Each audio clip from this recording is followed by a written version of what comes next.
Créer son entreprise, c'est aussi répondre aux besoins quotidiens. C'est ainsi que cette analyse des besoins et du marché ont conduit David à créer son entreprise. Voyez plutôt.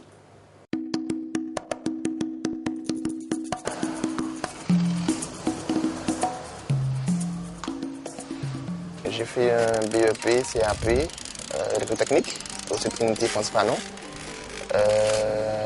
Après, j'ai poursuivi avec un bac pro au lycée du François, IE, installation et équipement électrique. Et vu que j'étais passionné par tout ce qui est tuning, alors je me suis dirigé un petit peu vers l'automobile. J'ai commencé par les vitres teintées.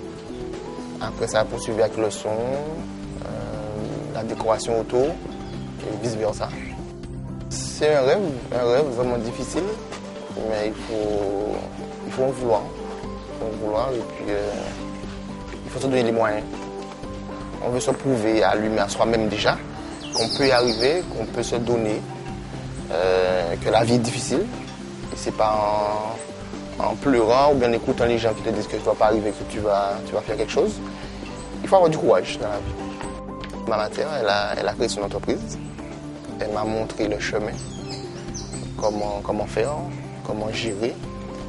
Et j'ai été à ses côtés le plus souvent. J'ai vu comment elle faisait, comment elle s'y prenait.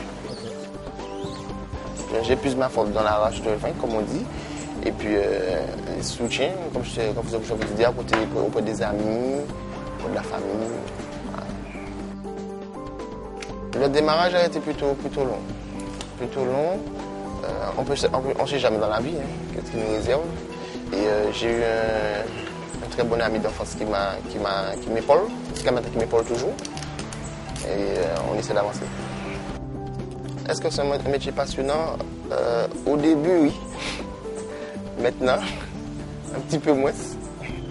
Parce qu'avec la routine et tout, quand on débute, on a envie de découvrir autre chose.